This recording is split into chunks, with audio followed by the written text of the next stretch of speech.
What is good, internet? It is Spirit of Paradox here, and welcome back to another video.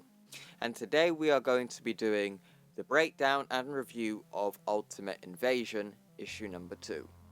But first, let's do my review. I enjoyed this issue more so than the first one. With issue number 1, we were pretty much entirely based in the main Marvel universe, but in issue 2, we go to Earth 6160. Issue 2 is really about setting up the new Ultimate Universe and its characters. Throughout it, we even get to see what's going on with new spins on characters that we haven't seen before, and to see what the Maker is up to after he's succeeded in his plans. But overall, I would highly recommend this issue to anyone, especially if you are fans of the Ultimate Universe. We do get a lot of homages, but we also do get a lot of changes. I am not a fan of all of the changes, but I do like some of them, I must say. But enough of me talking about Ultimate Invasion issue number 2, I highly recommend anybody to go buy this book. But with all further ado, let's begin Ultimate Invasion issue number 2. 6160, Chapter 2, Down the Rabbit Hole. We begin with a quick roundup of the previous issue, and it says, "If you could do it all again, if you had the chance, would you erase me from existence?" With main Marvel Universe Reed responding to the Maker with, "Yes, I'll keep that in mind." And so, what exactly does one do with the full knowledge of their enemies and the unlimited capacity to engage them before they have the faintest idea that you exist? It's simple, really. Whatever one wants. Of course there will be differences in another universe, deviations and branching possibilities. A twisted mirror which casts only similar reflections. And now we see a new Ultimate Thor bowing to his brother Loki, the new king of Asgard. Still, there is an Asgard, and with it, a son of lightning and thunder to deal with, and a king of lies to place on the throne, and a Bifrost to shatter. A rocket launch to delay by hours, and a cosmic storm missed.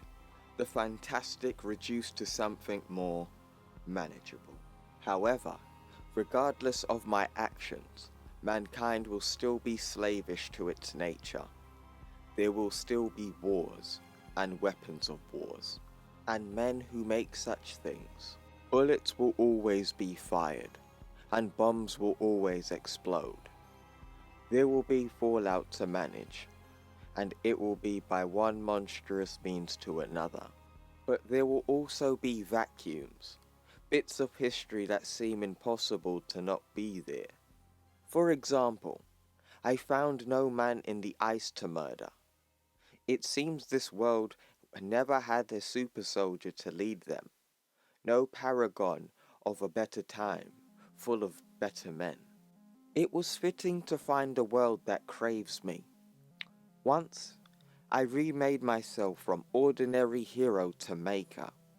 Once, I remade a city, and in it I lived in it for 1,000 years, and crashed the future into the present. But when I look back at all that I accomplished, nothing but regret, and the shame of a man who imagined much too small. I can do so much better.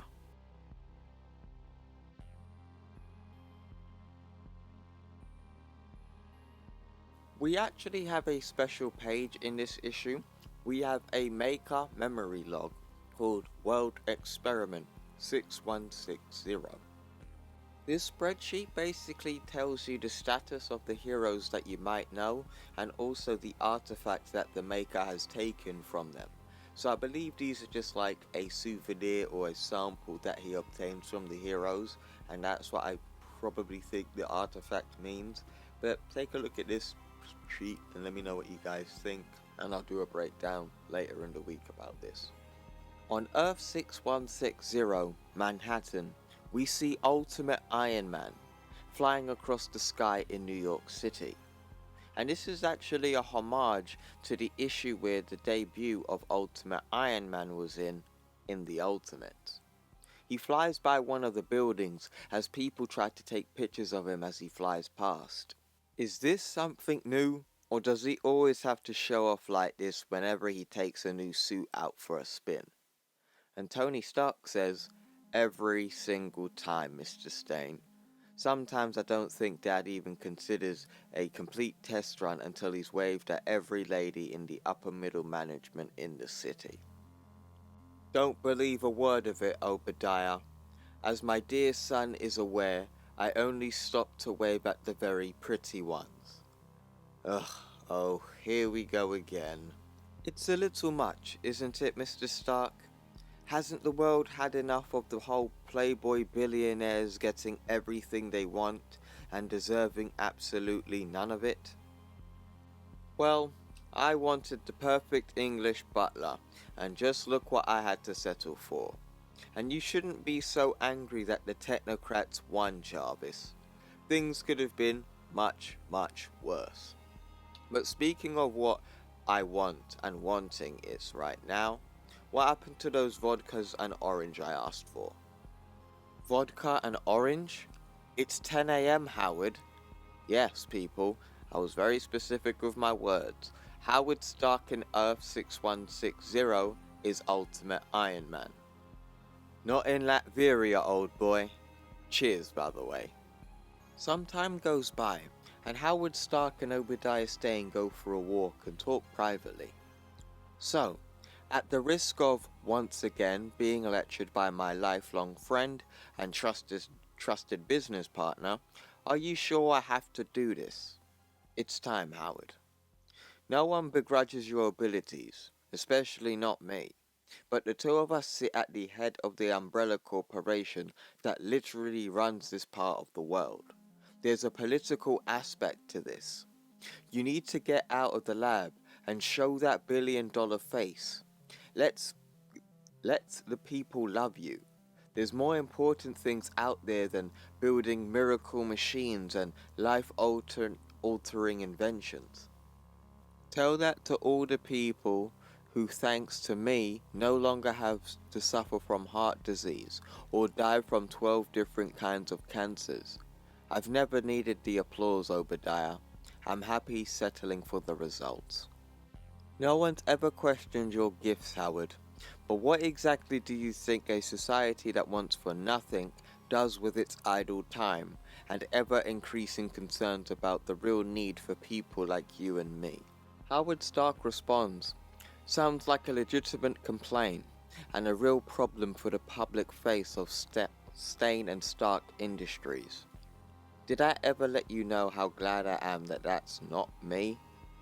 Howard, relax. I promise you I would go, especially since it wasn't really as much as an invitation as it was a request. But I don't like him, and I certainly don't have to like them. If you're planning on making trouble, Howard, let me discourage you from going down that road. Because that is the wrong attitude to take with these people. You have no idea how much I've had to protect us over the years. Maybe not, but the system they want to protect works, in large part because we are a part of that system. To do violence to us would be to do violence to themselves. Oh God. Did you finally agree to go with me to the city because you've schemed up some radical reconstruction of what works into something better? Howard, do you have plans that I don't know about? In all seriousness? Maybe I look out the window and I question what we've done and what we've made. I think of all of my gifts, all of my abilities, and I wonder, is this it? Is the world as it is the sum total of what I'm capable of? I tell you, old friend, I whisper these questions to myself at night, and I can no longer accept the answers. Does this make any sense to you? More than you can imagine. Well then, we best be on our way. Wouldn't want to be late and wouldn't want to disappoint our fellow world leaders. Pepper, the jet is ready and waiting on the Loft 3. Your flight is scheduled to be 4.5 hours, which should be more than enough time for you to finish that research or paper you're working on. Hold the conference call with your engineering team in Alaska and take your regularly scheduled 1 hour power nap. Thank you, Pepper. Well, Obadiah, that takes care of my agenda. What's on yours? Just one thing, Howard. It's time for you to meet your maker. In the next page, we go to Latveria, where the maker's City of Tomorrow Dome resides.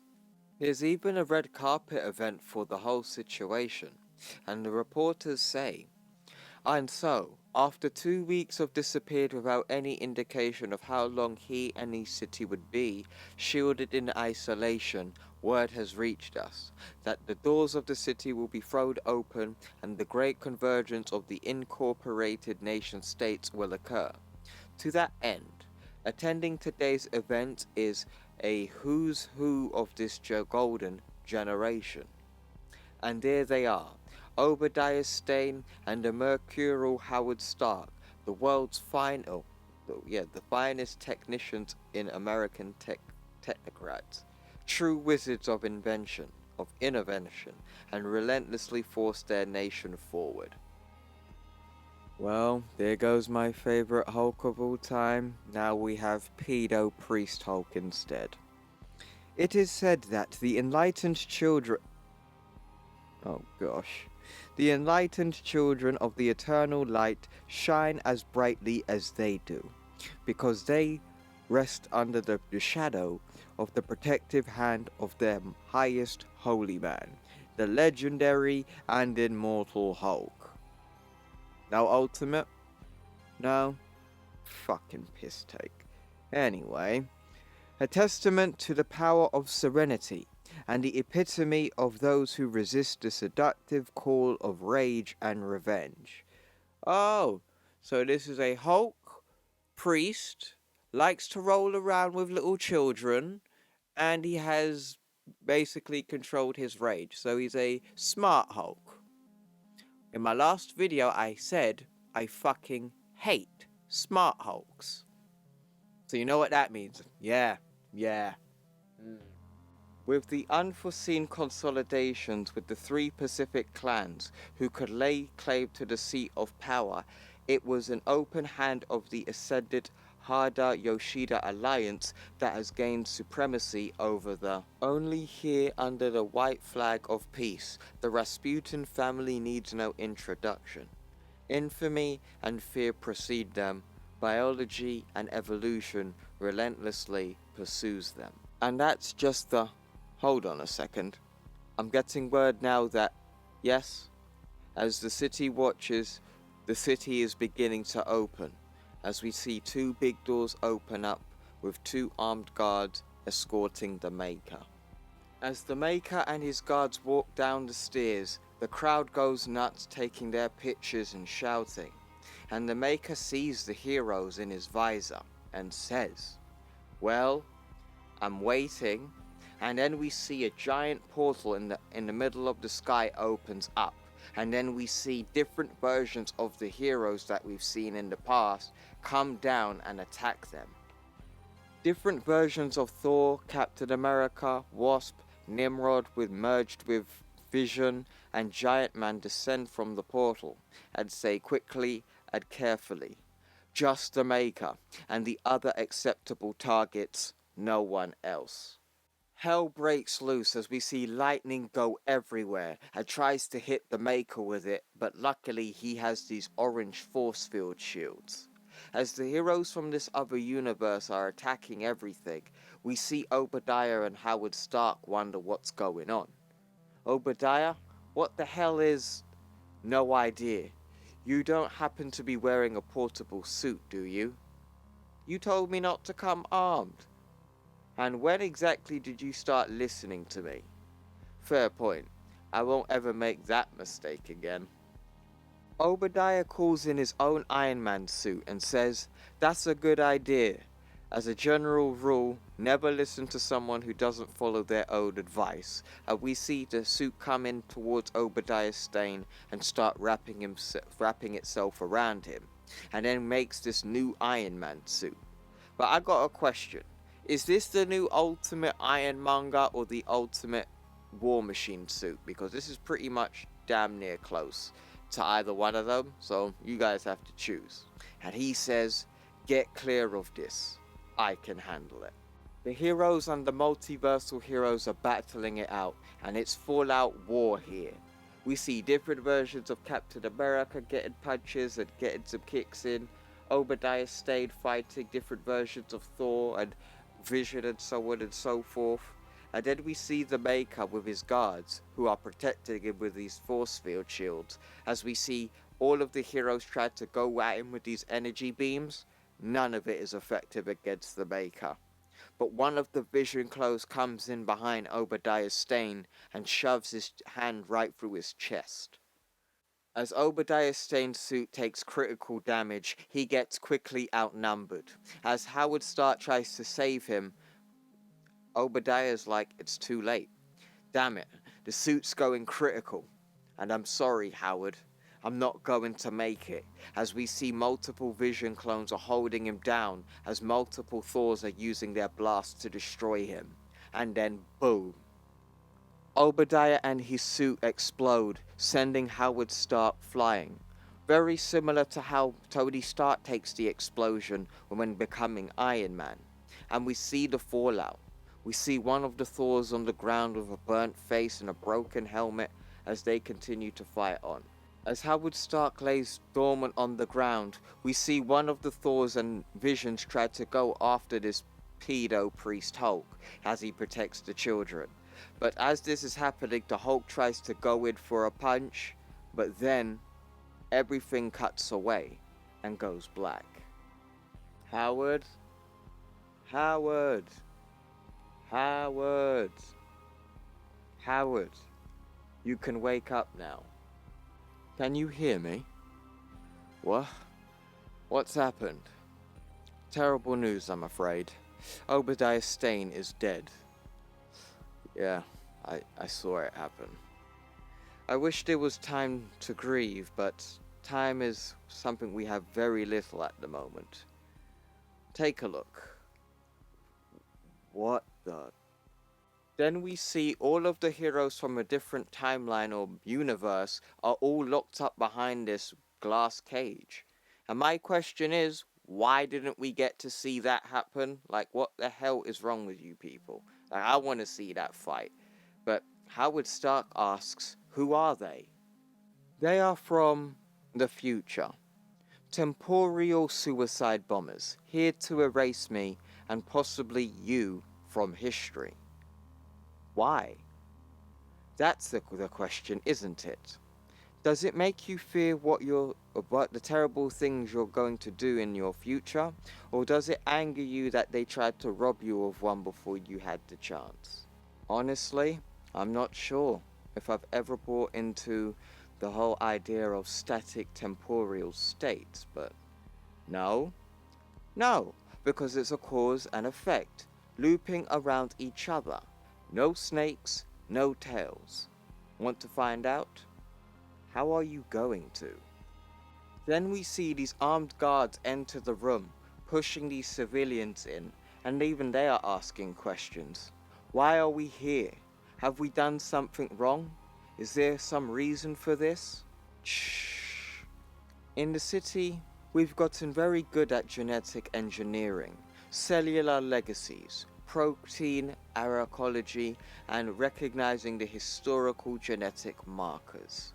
We did a regressive scan of each of the future soldiers that discovered that almost all of them are identical to their designer clones, engineered recombatants of seed DNA. Then we tracked it to its source. And as soon as Howard says, "You can't possibly be going to," as all of the soldiers open fire on the civilians. And in his shock, Howard asks, "How could you? How could you? And the heroes from the different timelines suffer a fate worse than death. They all get broken down into a genetic pile of mush. Well, normally I would loathe the sword instead of the scalpel, but somewhere in the future, I just erased an entire army from existence. So, I guess we just learned something a little there, didn't we? You idiot! You know they're going to do the same thing to you, right? Find you in your crib and erase you and what you've done. That won't work with me. Why not? Because I'm not born here. I'm not from this place, not on this planet, or even this universe. I emerged fully formed. If they can come for me, it'll have to be at the height of my powers. They did, and my friend died because of it. Come with me. I have something to show you. This is an Immortus engine. Variable power source. The coils are unstable molecules. I can't see why someone would choose to build it the way, unless... Oh, you made a time machine. This is why. This is why they came here. It is damaged, currently non-functional, but you have to destroy it. Forward and backward, bending wheels to my design. I wouldn't even if I could. Look around. Do you think this perfectly ordered society you live in is supposed to be how things were supposed to go? It wasn't, I promise you. I used this machine to remake the world into what it is now. Erase threats before they could emerge, and repurpose existing pieces like you for grander designs. It's unconscionable. Unbelievable. You have to understand the full scope of what you've done, right? You've annihilated the future, and you've destroyed their past. This won't be the end of it. This was just the first encounter. No, it was the second. The first was 2 weeks ago, actually. And then we see the Maker take off his helmet. And the Maker reveals how half of his head has been blown off, and says, "Our meeting left quite an impression." Uh-huh. How are you not dead? My body is not like yours, for self-probation's sake. I choose to separate and redistribute my brain and vital organs a long time ago. I will heal, but it will take time. But I do suffer from some damage.